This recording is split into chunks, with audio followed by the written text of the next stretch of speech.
Salam alaikum. Encore bienvenue dans cette vidéo.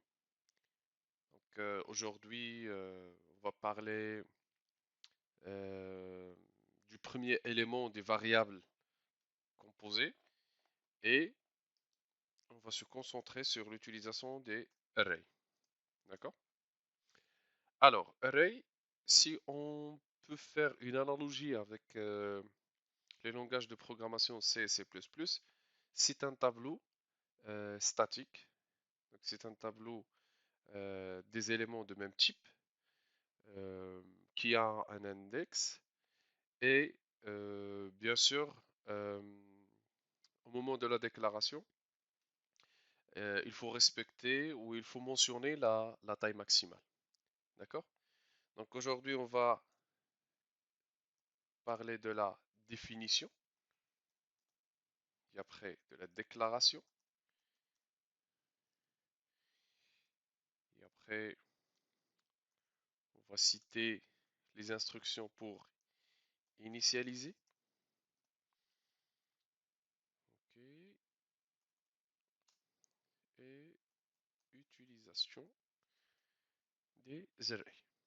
D'accord? Alors, je préfère qu'on mette tout ça. Sinon, je le garde ici. D'accord. Alors, je vais commencer toujours par écrire les instructions de base pour un bloc anonyme.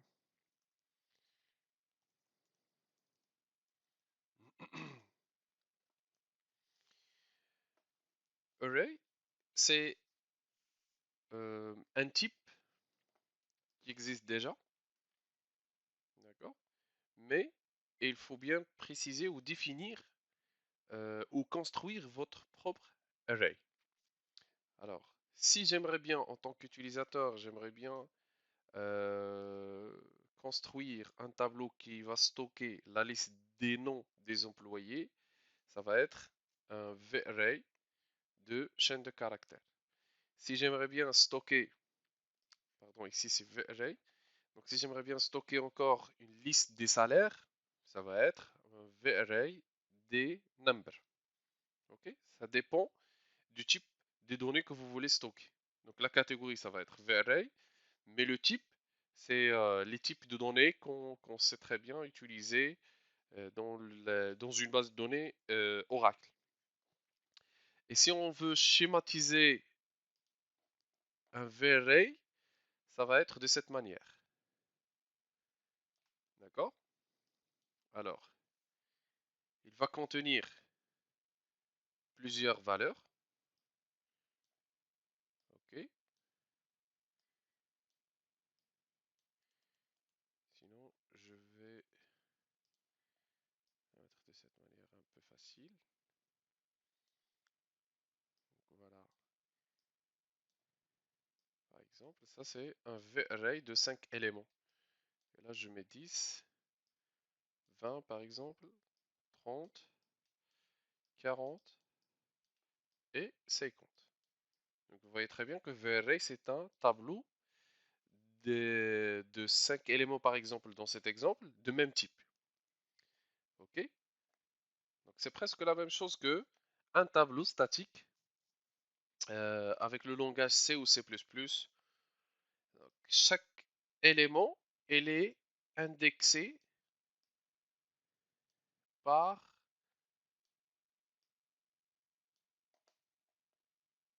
un index. Donc, ici, le premier élément, contrairement au langage C ou C++, ça commence par 0. Donc, au niveau du PLSQL, le premier élément, il commence par 1. Là, c'est 2, 3, 4, 5, et ainsi de suite. D'accord? Donc, je vais faire la même chose ici. Donc, je vais déclarer un VArray d'abord. Donc, je vais créer un type. D'accord? Donc, le type, je vais le nommer par exemple hmm, les salaires. OK? C'est un quoi? Donc, les salaires, c'est un type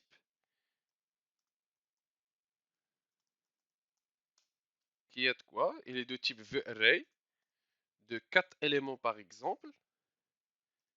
De quel type? Number. D'accord? Donc, cette ligne, c'est tout simplement la définition du type. J'ai créé un nouveau type nommé les salaires. Alors, les salaires, c'est un type sous format de tableau de 4 éléments de type number. D'accord? Une fois le type est défini, nous passons maintenant à l'utilisation de ces types. C'est-à-dire, je vais déclarer ma variable, je vais tout court mettre ma var, et elle est de quel type? Elle est de type les salaires. D'accord? C'est bon?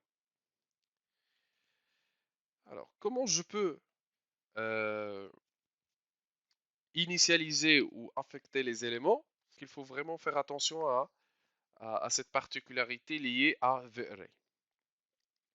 Alors, on sait très bien que chaque table, soit en langage C, soit en langage C++, il a un index.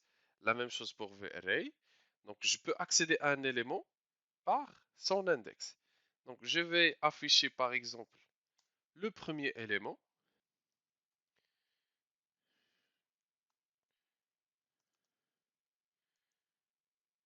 Alors, le premier élément, c'est le nom de ma variable. Entre parenthèses, je vais mettre l'index, par exemple, numéro 1. D'accord?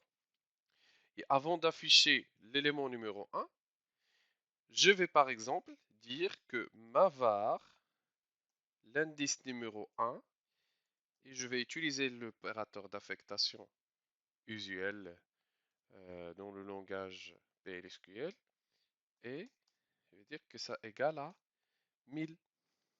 D'accord? Ok? Donc, ça, c'est la définition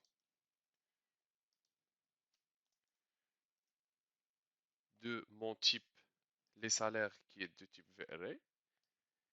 Ici, c'est la déclaration d'une variable de ce type. Là, jusqu'à maintenant, on peut dire que c'est l'initialisation. D'accord? Alors, je vais utiliser, ça c'est l'utilisation. Donc, l'utilisation dans ce contexte, c'est un exemple d'affichage. Et je vais essayer d'exécuter. Donc, si j'exécute, regardez ici. Reference to uninitialized collection. D'accord? Donc, parmi les étapes très importantes au moment de l'utilisation des VRA, c'est qu'il faut utiliser ou il faut construire le VRA. Ici, on a déclaré la variable mavar de type les salaires, notre VRA, mais il n'est pas initialisé ou il n'est pas construit. D'accord? Donc, cette liste, il va être construite grâce à un constructeur.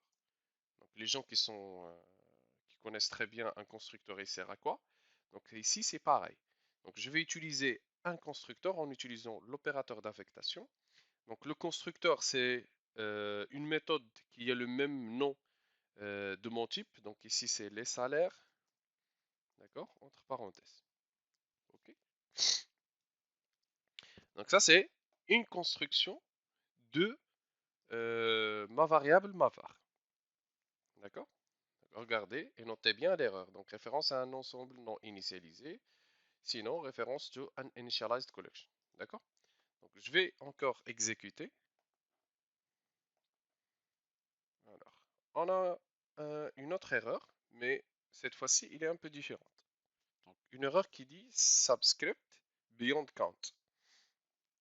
Même si on a déclaré cette liste ou cette collection qui va contenir maximum 4 éléments, et on a essayé d'affecter un seul élément, qui est le premier élément, mais il nous a donné ces messages que son explication euh, peut signifier qu'on est en train d'utiliser ou qu'on est en train d'affecter un nombre de variables plus que la taille maximale. Alors la réalité, non. Le problème, il est où?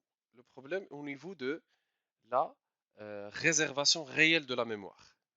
C'est-à-dire, je vais essayer d'utiliser une méthode que je vais expliquer par la suite. Donc, pour le moment, je vais l'utiliser directement sans l'expliquer. Donc, mavar.count. Count, c'est une méthode de, de la collection VRE. Donc, je vais exécuter. Alors, je vais commenter ça, premièrement. Je vais exécuter.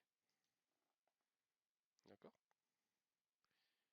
Alors, je vais tout supprimer.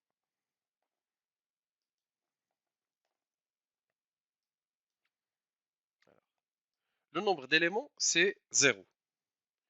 Donc, qu'est-ce qu'on remarque? C'est même si on a déclaré le VRE avec 4 éléments et nous avons fait la construction avec notre constructeur ici, le nombre d'éléments est égal à toujours 0. D'accord? Mais si j'utilise une méthode qui permet de réserver exactement l'espace mémoire, à ce moment-là, le, euh, le résultat va changer. Donc je vais dire mavar.extend. D'accord? Je vais dire 1, virgule. Donc remarquez très bien que toujours l'affectation ou le stockage de la valeur 1000, il est en commentaire. J'ai tout simplement exécuté une méthode nommée extend. Voilà. Alors regardez ici. Donc une fois j'ai mis l'instruction mavar.extend 1, le nombre d'éléments est 1. Donc j'ai rien affecté ici, hein, attention. Donc la valeur que j'aimerais bien affecter ou stocker au niveau de mavar 1, ou la case numéro 1, c'est 1000. Mais ici c'est une instruction commentaire. Donc regardez, donc, je vais la supprimer carrément pour être bien clair. Alors tout simplement mavar.extend, il a changé le résultat de mavar.count.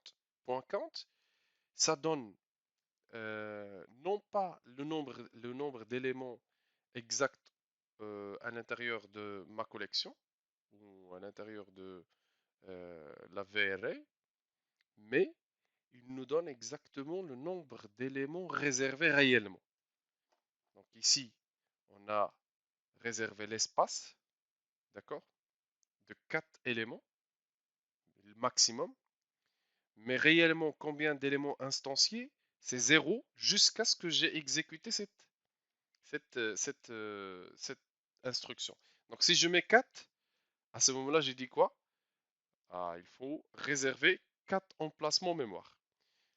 Et si je mets 5, hein, il y a une erreur. Et là, c'est euh, le dépassement de la taille maximale déclarée au moment de la construction de mon type. D'accord?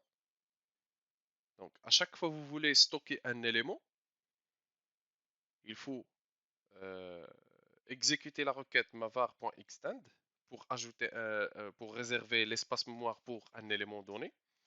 Et bien sûr, vous mettez la taille que vous voulez, à condition et sous réserve que cette taille que vous allez mettre ici, il doit être inférieure ou égale à la taille maximale qu'on a définie au moment de la définition de notre VRA.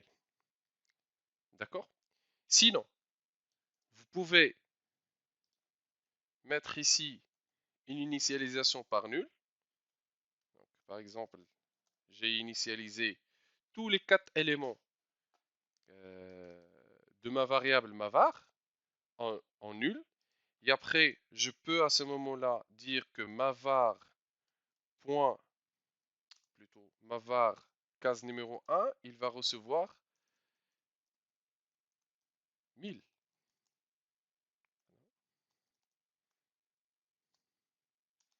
D'accord? Et mavar case numéro 2, il va contenir 2000. D'accord? Alors, je vais essayer d'afficher l'élément. Alors, élément 1 égale concaténation avec mavar 1.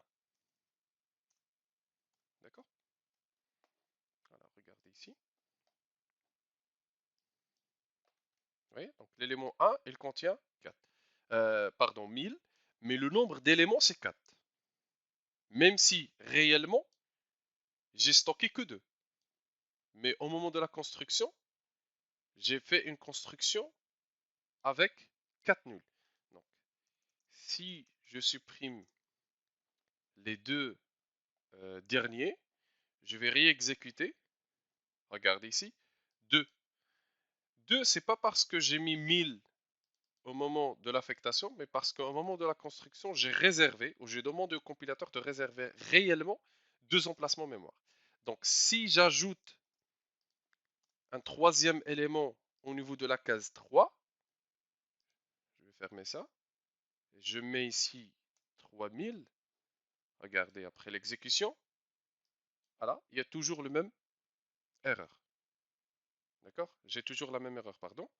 Et cette erreur, elle est due à quoi? C'est pas à la taille maximale, mais c'est au nombre d'éléments réservés réellement. Donc si j'aimerais bien ajouter un troisième, je dois exécuter la méthode extend et je demande d'étendre ma mémoire réservée par un seul élément. Si j'exécute maintenant, alors extend, c'est pas extend, mais c'est extend. Et ici, je vais afficher les 3 éléments pour être sûr que j'ai bien stocké les 3 éléments. Donc, élément 2, c'est l'indice numéro 2.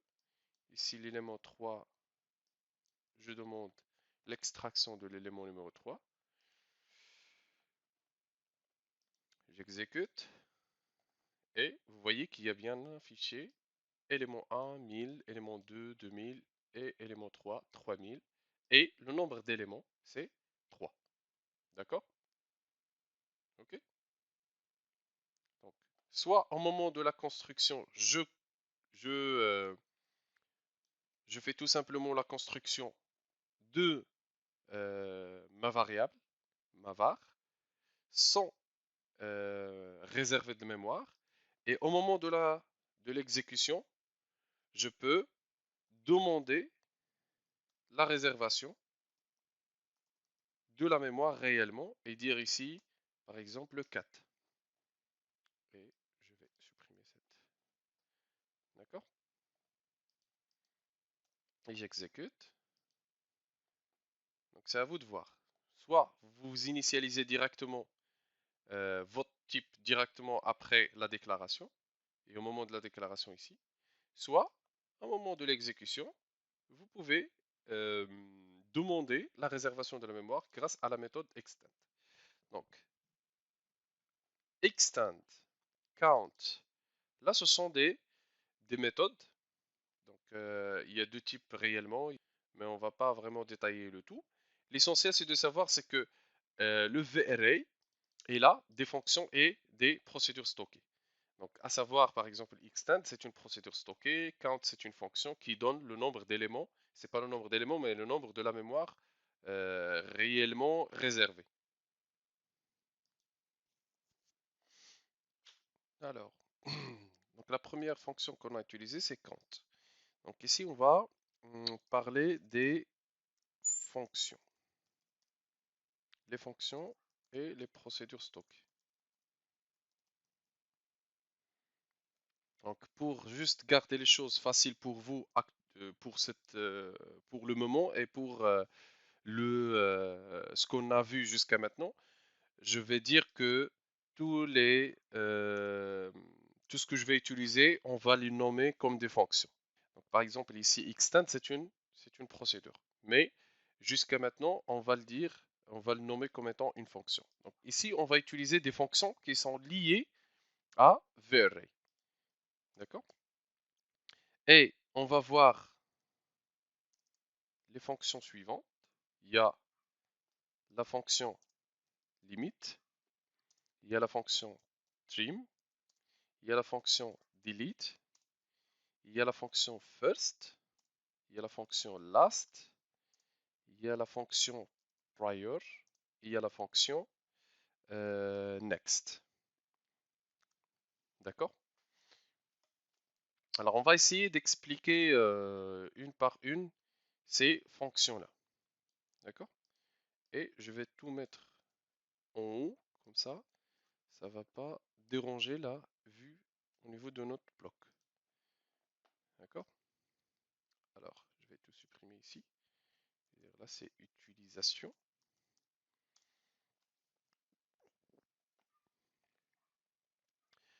Donc, on a déclaré the array de 4 éléments. On a réservé réellement 4 éléments. D'accord? Et je vais afficher dbms output.putLine et je vais afficher le nombre d'éléments maximum. Donc, max égale, et ça, on peut l'avoir grâce à mavar.limit. D'accord? Sinon, si j'aimerais bien afficher le nombre des éléments réels, pour faire les choses en clair, donc je vais réserver que 3 emplacements. D'accord? Donc, nombre éléments ou nombre mémoire, nombre cases, nombre des cases réservées. Ici, je vais utiliser la méthode ou la fonction count. Ok? Donc j'exécute mon programme. Vous voyez donc maximum j'ai 4, donc c'est limite, mais réellement j'ai que 3 emplacements mémoire réservés vu que j'ai utilisé extend ici. Donc si je mets 4 à ce moment-là, je vais avoir 4 maximum. Réellement, il y a 4 emplacements mémoire réservés. Mais combien d'éléments stockés? Donc, on n'a que 3 ici. Hein.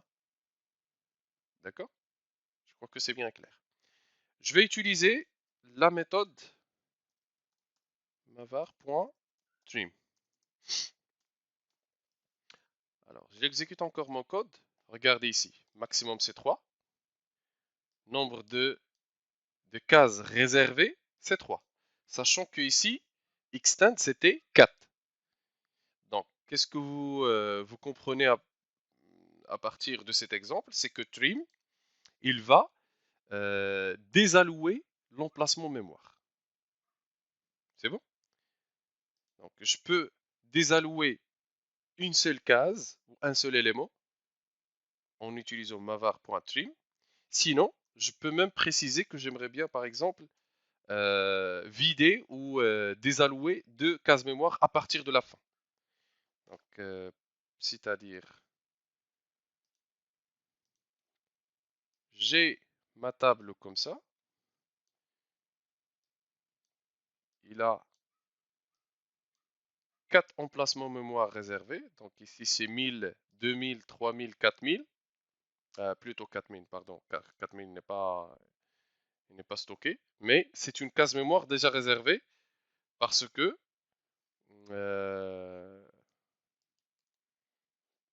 j'ai mis l'instanciation de. Alors, je reprends. Pardon.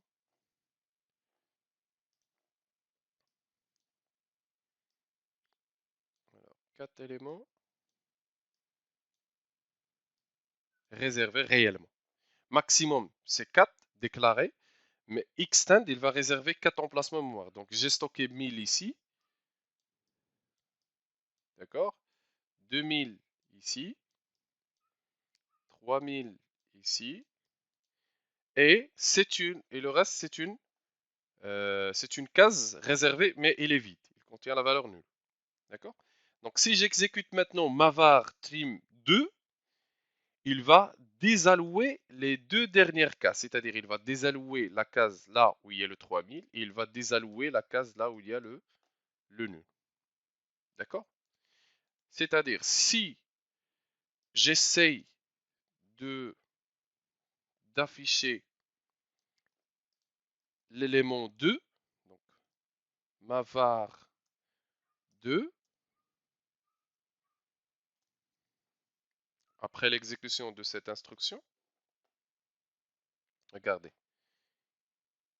il va m'afficher 2000. Mais si je tente d'afficher l'élément 3, il y a une erreur. D'accord? Parce que l'élément 4 et l'élément 3, ils ont été supprimés grâce à la méthode trim2. Je reprends l'exemple de 2, j'exécute, très bien, il est bien affiché.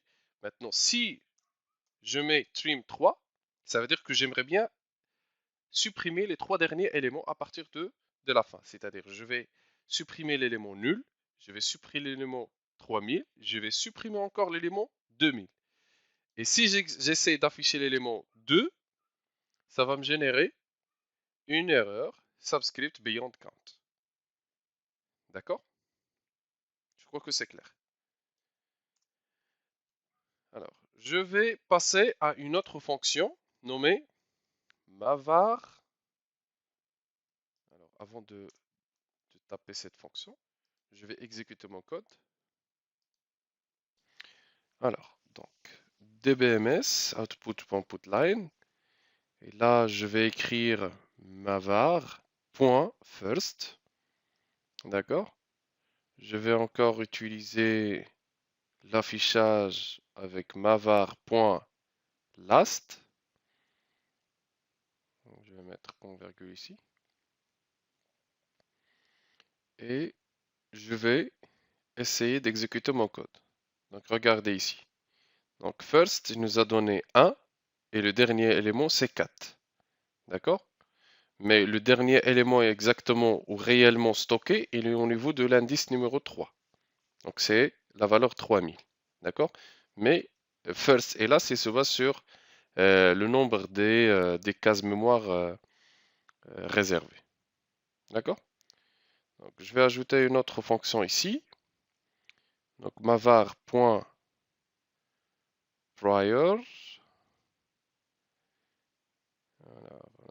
Voilà. Je vais dire prior 2, par exemple. Et j'exécute. Donc prior 2, ça nous donne l'indice de l'élément qui précède l'élément 2. D'accord? Donc il nous a donné 1. De la même manière, je vais afficher mavar.next et je demande au compilateur de donner l'élément next à l'indice numéro 1 par exemple. Et si j'exécute, ça va me donner 2. D'accord? Alors, l'utilité de ces deux fonctions n'est pas assez claire ici, mais on l'utilise lorsqu'on n'aimerait pas traiter les éléments nuls. D'accord? Et ces méthodes, éventuellement, on va les utiliser dans les curseurs ou dans les procédures stockées qui vont parcourir le résultat qu'on va extraire d'une base de données. D'accord? Donc voilà, jusqu'à maintenant, on a utilisé et on a expliqué d'une manière pédagogique l'utilisation des VRA. D'accord? Mais c'est pas toujours de cette manière que professionnellement on utilise les VRA. Donc, généralement, VRA ou toute variable scalaire ou composite, il est utilisé pour stocker les éléments qu'on va extraire d'une base de données. D'accord? Donc je vais vous montrer tout de suite comment on peut stocker des valeurs extraites d'une base de données, d'accord, en utilisant VArray. D'accord, donc pour faire ça, donc je vais tout supprimer. Ok. Et je vais supprimer aussi ça. Et supposons qu'on aimerait bien extraire les salariés, donc select salary. Ok. De la table employees, donc from employees, where employee ID égale à 100. Donc, rappelez-vous que cette requête, c'est la requête qu'on a utilisée lorsqu'on a travaillé avec les variables scalaires. Et on a dit, lorsqu'on aimerait bien stocker une valeur extraite de la base de données, on utilise l'instruction into. Donc, select salary into from employees where employees ID égale à 100 et à condition que la variable doit avoir une seule ligne. Par contre, si on utilise VArray, euh, ça c'est autre chose. Donc, VArray, il permet de stocker plusieurs valeurs. Et pour ça, à la place d'égal, je vais mettre in. Et j'aimerais bien stocker ou extraire toutes les valeurs ou tous les salaires des employés suivants qui ont l'ID 100, 101, 102, C3. Alors, into ma var et je vais essayer d'afficher le premier élément. Sachant que select into, généralement, il doit stocker les valeurs extraites. Et encore afficher même l'élément 2 et l'élément 3. Et on va voir le résultat. D'accord? Alors, si j'exécute, hop, je vais avoir une erreur. Donc, cette erreur, type de collecte locale interdite dans les instructions SQL. D'accord? Ça, le compilateur, il nous interdit d'utiliser ma var au niveau d'une requête SQL. Donc, la solution, c'est quoi? C'est que ça, c'est exceptionnellement pour les tables et pour les VRA. Donc, on utilise bulk collect into. D'accord? C'est une instruction qui permet de charger le résultat au niveau d'une collection. Donc, vous voyez ici que j'ai extrait toutes les informations concernant le salaire des employés et je l'ai stocké au niveau de ma VRA. Donc, je vais ajouter même le quatrième élément et vous voyez très bien que j'ai stocké les 4 salaires des 4 employés. Mais je peux même supprimer l'instanciation et voir est-ce que ça va marcher. Donc vous voyez très bien qu'en utilisant les VRA avec les requêtes, on n'est pas obligé de faire la construction ni l'instanciation ou la réservation de la mémoire. D'accord? Donc j'ai pas utilisé ni constructeur ni extent. Ok? Ça, c'est exclusivement lorsqu'on utilise la VArray sur une requête ou avec le bulk collect into. D'accord? Donc voilà. Donc cette requête, il va retourner plusieurs valeurs et ces valeurs, ils vont être stockées dans une VArray de type les salaires.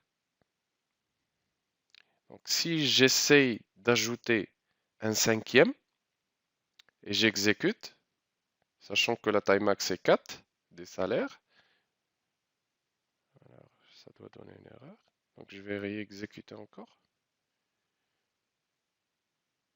Voilà. Donc regardez, l'index indiqué 5 doit être compris entre 1 et 4. Donc le compilateur, il a essayé de stocker le cinquième élément dans l'indice numéro 5, mais l'indice numéro 5, il dépasse la taille max de la VArray déclarée. Et du coup, il a généré une erreur. D'accord? Donc voilà, j'espère que cette vidéo vous a éclairci exactement l'utilisation des VArray. Et je vous remercie de votre attention et on se verra dans la vidéo suivante. Merci.